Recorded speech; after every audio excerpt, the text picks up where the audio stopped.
नमस्कार। जैसा कि आप जानते हैं कि ज़ीरो पीरियड के चैनल पर आप लगातार कक्षा 10वीं के मेंसुरेशन के एक एक प्रश्न को देख पा रहे हैं, उनका समाधान देख पा रहे हैं, उनका हल देख पा रहे हैं।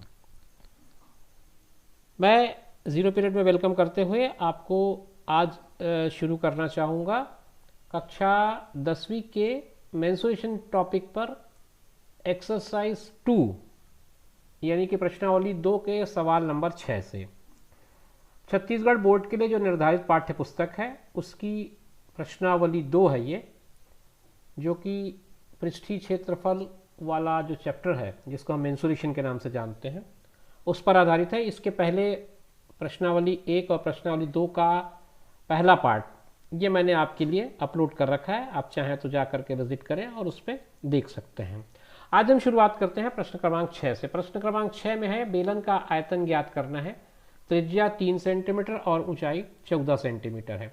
आसान सा सवाल है, फार्मूला बेस्ड क्वेश्चन है, इसमें आपको करने की ज़रूरत कुछ नहीं है, अपने तरफ से आपको कोई एक्स्ट्रा एफर्ट नहीं लगाना है। आपको रेडियस दिया है 3 सेंटीमीटर और हाइट दी गई है 14 सेंटीमीटर। आपको निकालना है आयतन, जिसको हम लोग बोलते हैं वॉल्यूम। आयतन का सूत्र होता है पाई आर वर्ग एच। बेलन का जो आयतन होता है वो होता है पाई आर वर्ग एच। पाई की वैल्यू आप 22/7 रखें, आर की वैल्यू आप 3 रखें क्योंकि 3 दिया हुआ है, एच की वैल्यू 14 रखें। आगे जब आप बढ़ेंगे तो आप इसमें कुछ कैंसिलेशन का काम कर लें, सिंपलीफिकेशन का काम कर लेंगे तो 3 गुणित 3 ये हो जाएगा, 14 को 14 ही रखिए, 7 से इसको काट सकते हैं आप, 7 दूनी 14 हो जाएगा। अब ये आ जाएगा 22 गुणित 9 गुणित 2। अब आपको केवल गुणा करना है, गुणा करने के बाद आपका उत्तर आ जाएगा। गुणा कैसे करेंगे आपके ऊपर डिपेंड करता है, आप कैसे आसानी से कर पाते हैं। 9 दूनी 18, 9 दूनी 18 19, 198 हुआ।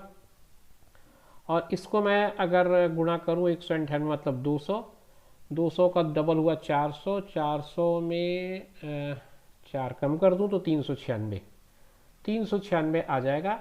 ये मेरा अपना तरीका है गुणा करने का, आप जैसा चाहें उसको कर सकते हैं। तो कुल मिलाकर के आपका जो प्रश्न का उत्तर बन रहा है वो बन रहा है 396 सेंटीमीटर, घात 3 आएगा ये, क्योंकि ये आयतन है। 396 क्यूबिक सेंटीमीटर या घन सेंटीमीटर। तो यह सवाल का हल होगा। आप इसको इतनी ही आसानी से बनाइए जितनी आसानी से मैंने इसको बनाया है। दूसरा सवाल है, मतलब आज की वीडियो का दूसरा सवाल है, प्रश्नावली का 7वां है। एक बेलन के आधार का क्षेत्रफल 154 वर्ग सेंटीमीटर है और ऊंचाई 10 सेंटीमीटर है। बेलन का आयतन ज्ञात करें। इस प्रश्न को मैं आपको 2 तरीके से बताऊंगा। एक तो आप स्मार्ट मेथड कह सकते हैं, जिसमें आपने चीज को देखा और देखते ही समझ लिया कि इसमें हम कितनी आसानी से इसको बना सकते हैं। और एक हम ट्रेडिशनल मेथड से सॉल्व करेंगे, जिसमें आपको वो सारी चीज़ें करनी पड़ेंगी जो एक नॉर्मल स्टूडेंट करता है। कैसे करेंगे देख लेते हैं। पहले हम नॉर्मल मेथड को ही चलते हैं, उसके बाद फिर स्मार्ट मेथड को अडॉप्ट करेंगे। इसमें जो दिया है वो कहता है कि आधार का क्षेत्रफल 154 है। तो बेलन का आधार कैसा होता है? वृत्ताकार होता है, इसलिए आधार का क्षेत्रफल मतलब वो वृत्त का क्षेत्रफल है। तो आधार का क्षेत्रफल, इसका जो सूत्र होगा वो होगा पाई आर वर्ग, यानी कि पाई आर वर्ग का मान 154 दिया हुआ है। आप आर वर्ग का मान निकालेंगे तो 154 बटा पाई होगा। पक्षांतर करने के बाद 154 के नीचे पाई की जगह वैल्यू रखेंगे आप, 22/7 होगा, 7 ऊपर चला गया। इसको थोड़ा सिंप्लीफाई करूंगा मैं तो ये हो जाएगा 154 गुणित 7/22 के बाद ये 11 से काट दिया मैंने, 11 दूनी 22, 11 कब 11, 11 चौक 44, 2 से फिर कटा 7 बार।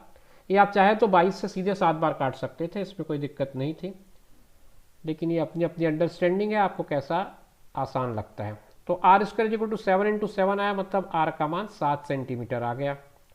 अब जब आर का मान 7 सेंटीमीटर आ चुका है तो अब आपको निकालना है आयतन। तो आयतन के लिए आर और एच की जरूरत होती है, ऊंचाई आपको दिया हुआ है। तो अब हम निकालते हैं बेलन का आयतन। बेलन का आयतन। बेलन के आयतन का सूत्र होता है पाई आर वर्ग एच। पाई की जगह हमने रखा 22/7, आर की जगह हमने रखा 7 का वर्ग, एच की जगह हमने रखा 10। 22/7 अपनी जगह रहा, 7 के वर्ग के कारण इसको मैं 2 बार लिख दिया, 7 से एक बार कट हो गया, फिर आया 22 गुणित 7 गुणित 10। 22 और 7 का मैं जब गुणा करूंगा तो आ जाएगा 7 दूनी 14, 7 दूनी 14 एक 15, यानी 154 गुणित 10, तो 1540 सेंटीमीटर त्रिघात यानी घन सेंटीमीटर।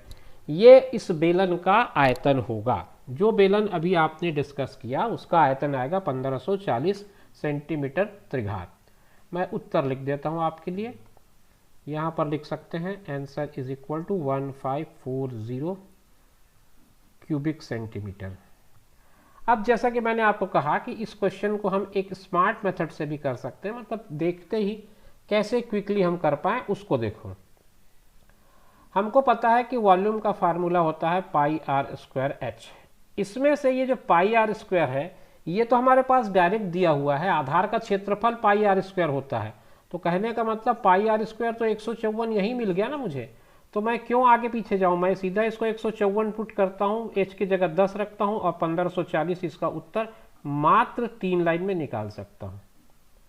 तो ये एक तरीका होगा, अगर आप स्मार्टली वर्क करते हैं, क्वेश्चन को जल्दी बनाते हैं, तो आपके लिए ये मेथड ज़्यादा यूजफुल लगा। मेथड में पूरे मार्क्स मिलेंगे, आप मार्क्स से चिंता ना करें। 8वें नंबर का सवाल है, अच्छा सवाल है। बेलन के आधार की परिधि दिया है 88, ऊंचाई दिया है 10, बेलन का आयतन निकालना है। बहुत आसान सा सवाल है और ट्रेडिशनल सवाल है, कहीं कुछ भी तामझाम नहीं है, सीधे सीधे मान रखने हैं, मान निकालने, मान रखने हैं। चलिए देखते हैं कैसे बनाएंगे। आधार की परिधि दिया, बेलन का आधार वृत्ताकार होगा, एक बार मैंने आपको पिछले क्वेश्चन में बता दिया, मैं दोबारा उसको नहीं लिख रहा हूं, मैं सीधे सूत्र का प्रयोग कर रहा हूं। आधार की परिधि दिया है आपको,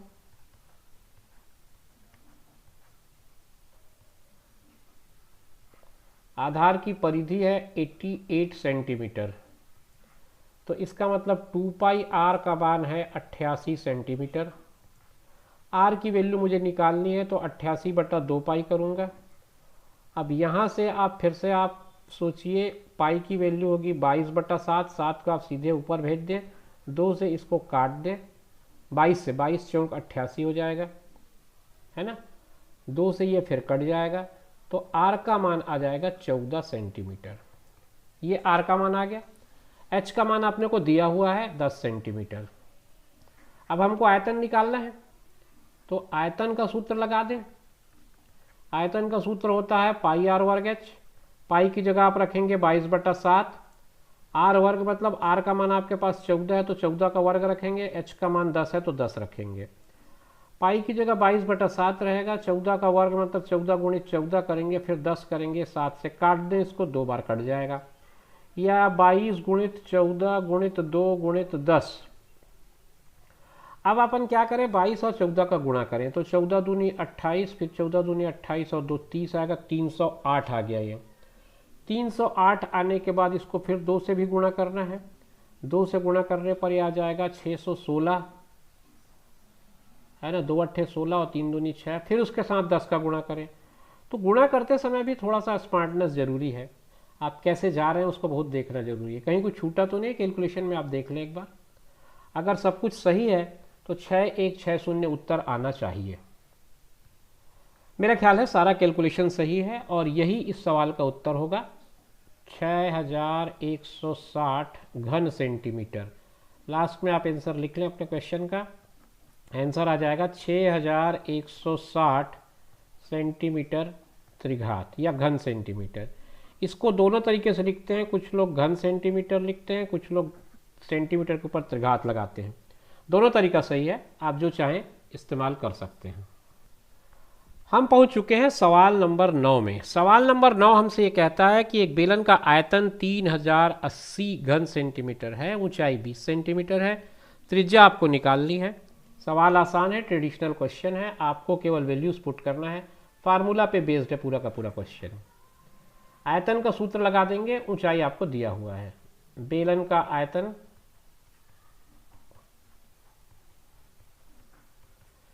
पाई आर वर्ग एच, आयतन की जगह उसका मान रख दे 30/80, पाई की जगह मैंने रख दिया 22/7, आर का वर्ग नहीं पता, एच का मान 20 है। मुझे जो वैल्यू निकालना है वो आर है, आर अननोन है, बाकी सारी चीज़ें नोन है। तो आर को मैं करता हूँ एक तरफ, बाकी सारी चीज़ें पक्षांतर करके मैं दूसरी तरफ कर लेता हूँ। तो ये कुछ इस तरह का बन पाएगा, 22 आ जाएगा नीचे, 20 आ जाएगा नीचे। अब आप इसको थोड़ा सा सॉल्व करेंगे तो देखिए क्या क्या चीज़ें ध्यान रखनी। पहले तो ये 0 0 कैंसिल करा दें, आसान है ये। अब ये 22 है और 308 है, इसको आसानी से आप कैंसिल कर सकते हैं। 22 से कम 22 कर दें, 22 से कम 22 ये कटेगा, बचेगा इसमें 8, तो 22 चौक 88 होगा। 2 से ये कटेगा 7 बार, तो कुल मिलाकर के आर वर्ग की वैल्यू आ रही है 7 × 7, जो आपको आर का मान बता देगी 7 सेंटीमीटर। एच आपको दिया हुआ है 20 सेंटीमीटर, ये दिया है। आपको निकालना है क्या, त्रिज्या निकालनी थी, बस हो गया।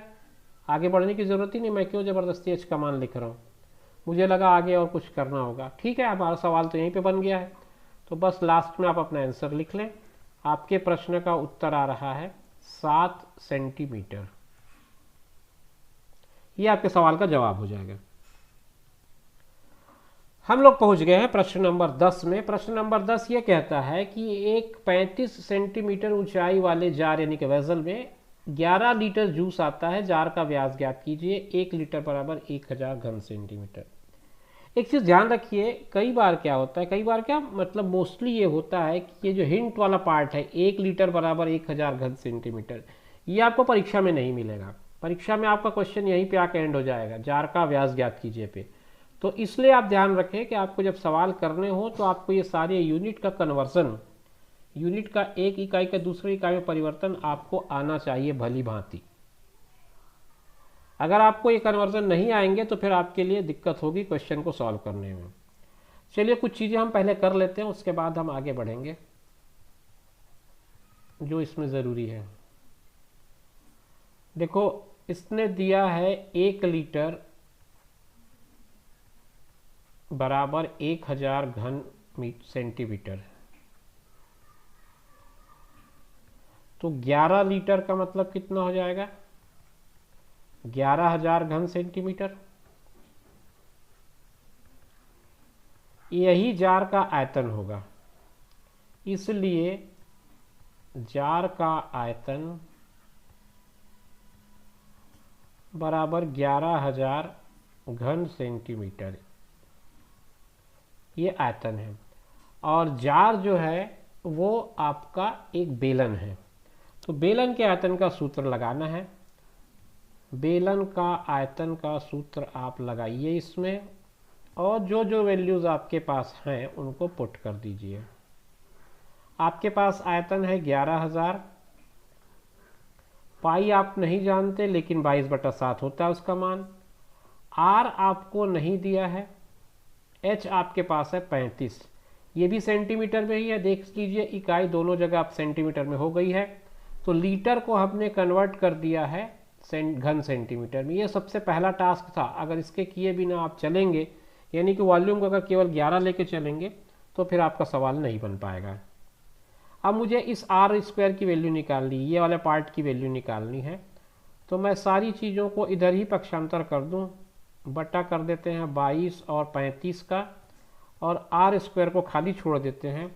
यहाँ से कैंसिल करके आप सिंप्लीफाई कर दें, 11 दूनी 22 हो जाएगा ये, और 11 एकम 11, उसके बाद 3 0 लगा दें, फिर 7 एकम 7, 7 पंचे 35 हुआ, 5 से इसको काट दे, 2 बार कटेगा, 5 दूनी 10 और 100 आ जाएगा।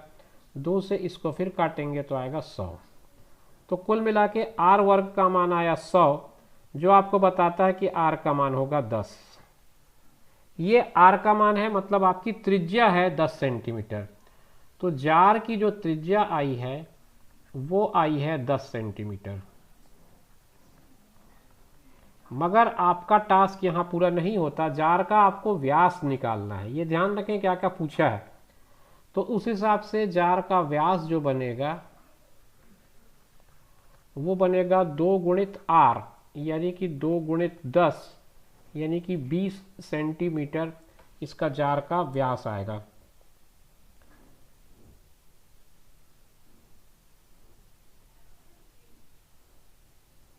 आपके सवाल में जो पूछा गया था वो व्यास था, इसलिए आपको यहाँ तक आना पड़ा। अगर आपको आर ही पूछा होता, त्रिज्या पूछा होता, तो आपका सवाल यहीं पर ख़त्म हो चुका था। तो स्टूडेंट्स, ये मैंने आज 5 क्वेश्चन और डिस्कस किए, 6वां, 7वां, 8वां, 9वां और 10वां। अब 5 क्वेश्चन हम आगे जो बच गए हैं, 6 बच गए हैं, है ना, 16 तक का प्रश्न है शायद, वो नेक्स्ट वीडियो में डिस्कस करेंगे, तो इसके थर्ड पार्ट में डिस्कस करेंगे। इस एक्सरसाइज का जो थर्ड पार्ट हम बनाएंगे उस पर डिस्कस करेंगे। आज की वीडियो को हम यहीं पर रोकते हैं, और ये 5 क्वेश्चन आप अच्छे से प्रैक्टिस कर लीजिए। अगर कोई दिक्कत आ रही हो तो वीडियो को पॉज करें, पॉज करके फिर से समझने का प्रयास करें। उम्मीद करता हूँ कि आपको सारे क्वेश्चंस ठीक से समझ में आ गए होंगे। मिलेंगे नेक्स्ट वीडियो में, तब तक के लिए टेक केयर, बाय बाय।